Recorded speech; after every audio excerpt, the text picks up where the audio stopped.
காலையிலே சண்டை ஆரம்பிச்சிட்டாங்களா? இந்த சண்டை மிகப்பெரிய சண்டையா வெடிக்குது. சாண்ட்ராக்கும் கமருதீனுக்கும். விக்ரம்க்கு என்னமோ பார்வதியும் கமருதீனும் சண்டை போட்டிருந்தாதான் அவனுக்கு பிடிக்கும். சப்போஸ் சண்டை போடல அப்படின்னா விக்ரம் பக்கம் பார்வதி திரும்பிடுவாங்கல்ல, அதுக்காக அவர் பிளான் பண்ணிட்டு இருக்காரு.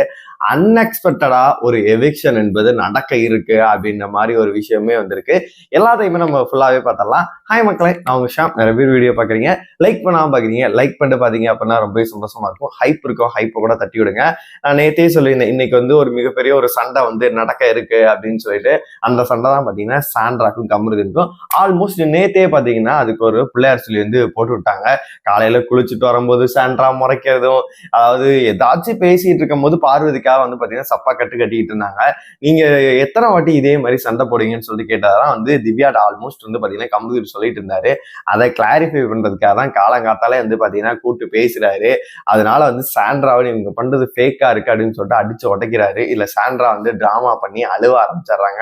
அவங்களுக்கு தான் தெரியுமே, அவங்களுக்கு தான் சொல்லியா கொடுக்கணும். அவங்க வந்து அழுவ ஆரம்பி இந்த சண்டை இன்னும் எக்ஸ்ட்ரீமா போயிட்டு பாத்தீங்கன்னா வேற லெவல்ல ரெண்டு பேருக்குமே சண்டை நடக்குது. அங்கதான் நம்ம விக்ரம் வந்து பாத்தீங்கன்னா நல்லவர். அவர் வந்து பஞ்சாயத்து பண்ணிட்டு, நீங்க பேசுறது எனக்கே பிடிக்கல, ஏன்னா நீங்க ரெண்டு பேரும் சந்தோஷமா இருந்தீங்கன்னா எனக்கு என்ன இருக்கும், உங்க கூட சண்டை போட முடியாதுல்ல, அதனால வந்து நம்ம ரெண்டு பேர் வந்து ஒரு மாதிரி ஆயிடலாம் அப்படின்ற மாதிரி அவர் வந்து யோசிச்சுட்டு இருக்காரு. அவரோட திட்டம் எல்லாம் பழிக்காது அப்படின்னே சொல்லலாம். அடுத்ததான் வந்து பாத்தீங்கன்னா இன்னைக்கு ஒரு டாஸ்க் நடக்க, அதுல வந்து வினோத் அவர்கள் வந்து வின் பண்ணியிருக்காரு. அதே மாதிரி இந்த டிடிஎஃப் வின்னர் வந்து பாத்தீங்கன்னா சபரி தான் அப்படின்ற ஒரு விஷயமே போயிட்டு இருக்கு. வெயிட் பண்ணி பார்க்கலாம் என்ன நடக்க போகுது அப்படின்னு சொல்லிட்டு. அடுத்ததான் வந்து பாத்தீங்கன்னா அன்எக்ஸ்பெக்டடா வந்து ஒரு எவிக்ஷன் நடக்க போகுது அப்படின்னு சொல்லிட்டு ஒரு ரூமர்ஸ் இல்ல, ஒரு கன்ஃபார்ம் நியூஸாவே ஒண்ணு போயிட்டு இருக்கு. என்னடா ரூமர்ஸ் தான் பரப்புவீங்க, கன்ஃபார்மா அப்படின்ற மாதிரி எனக்குமே தோணுது.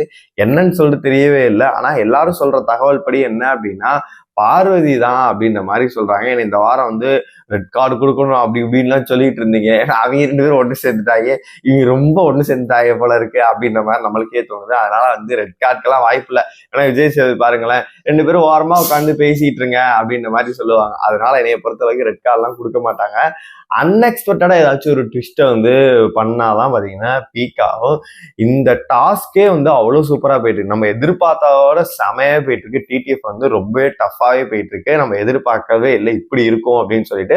அடுத்த வாரம் என்னைய பொறுத்தவரை பணப்பட்டியை பொறுத்தவரை போன சீசன் மாதிரி இருக்கும் அப்படின்ற மாதிரி சொல்லியிருந்தாங்க. அதனால வந்து அதுமே வந்து ட்விஸ்டடா இருக்கும். அதுல ஒரு எவிக்ஷனுமே நடக்கும். இந்த வீக்கெண்ட்ல வந்து பாத்தீங்கன்னா அன்எக்ஸ்பெக்டடா ஒருத்தர் வந்து எவிக்ஷன் பண்ண போறாங்க. அது வந்து பார்வதி தான் அப்படின்ற மாதிரி சொல்றாங்க. நீங்களே பாருங்க, டாப் 5 உள்ள இருக்கிறது யார் அப்படின்னு கேட்டீங்கன்னா வினோத், திவ்யா. வினோத்துக்கு ஓரளவு நெகட்டிவும் அதிகமா வருது, இது வருது. அதனால யாருக்கு டைட்டில் போகும்னு சொல்லவே முடியாது. வினோத்துக்கும் போகலாம், இல்லை திவ்யாவுக்கும் போகலாம். ஆனா ரெண்டு பேர் வந்து இருக்காங்க. அதுக்கப்புறமேட்டு பார்வதி, அப்புறமேட்டு கமருதீன், அப்புறம் அரோரா, இந்த மாதிரி வந்து பாத்தீங்கன்னா நிறைய பேர் இருக்காங்க. ஆனா கடைசி இடத்துல தூங்கிட்டு இருக்கிறது யாரு அப்படின்னா சுபிக்ஷாவும். அண்ணன் தங்கச்சி ரெண்டு பேருமே இருக்காங்க. சுபிக்ஷாவும் விக்ரமுக்கும் வந்து பாத்தீங்கன்னா சுத்தமா ஓட்டுக்கள் என்பதே இல்லவே இல்லை. பார்க்கவே வந்து ரொம்பவே பாவமா இருக்கு. அதனால வெளியில போகணும் அப்படின்னா இவங்க தான் வெளியில போவாங்க. ஒருவேளை இந்த வாரம் டபுள் எவிக்ஷன் இருக்குமா அப்படின்னு கேட்டீங்கன்னா 9 பேர்கள் தான் வீட்டுக்குள்ள இருக்காங்க. இந்த வாரம் 2 பேர் எடுத்தா வீட்டுக்குள்ள வந்து பாத்தீங்கன்னா 7 பேர் தான் இருப்பாங்க. டாப் 5 வந்து பாத்தீங்கன்னா ஃபைனலுக்கு வந்து 5 பேர் தான் போவாங்க. அதனால இந்த வாரம் மேபி வந்து பாத்தீங்கன்னா டபுள் எவிக்ஷன் இருக்காது, சிங்கிள் எவிக்ஷன் தான் இருக்கும். அதுவே வந்து பிக் விக்கெட்டா இருந்துச்சு அப்படின்னா டிஆர்பி பிச்சுக்கும் அப்படின்னு சொல்லிட்டு சேனல் வந்து முடிவு பண்ணியிருக்காங்களாம்.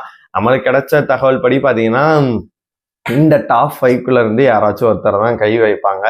அது என்னைய பொறுத்தளவு கமருதீன் கேம் நல்லா விளையாடுறாப்ல. அது மட்டும் இல்லாம இந்த பணப்பட்டி டாஸ்க் எல்லாம் எப்படியும் கண்டிப்பா வெளியில எகிரி குச்சி ஓடுவாப்ல. அதனால அதுல ஏதாச்சும் ஒரு சில்லறைய சதற வர்ற மாதிரி ஏதாச்சும் சம்பவங்கள் நடக்கும். அதனால வந்து கமருதீனை தூக்க மாட்டாங்க. வினோத் அண்ட் திவ்யா மேலாம் கை வச்சா கல்லை விட்டு அடிச்சு போடுவாங்க. அதனால அதுவுமே பண்ண முடியாது. அப்ப இருக்க வைக்கிறது யாரு? பார்வதி மட்டும்தான். ஆனா போன வாரம் ஒண்ணு சொன்னேன்ல, கீழே இருந்து டாப் 5 ஒருத்தர், மேல இருந்து ஒருத்தர் தூக்கணும் அப்படின்ற மாதிரி நான் சொன்னேன்ல, அதே மாதிரியே போன வாரமும் செஞ்சாங்க. கனி வந்து டாப் 5 இருந்தாங்க போன வாரம் அன்அபிஷியல்ல.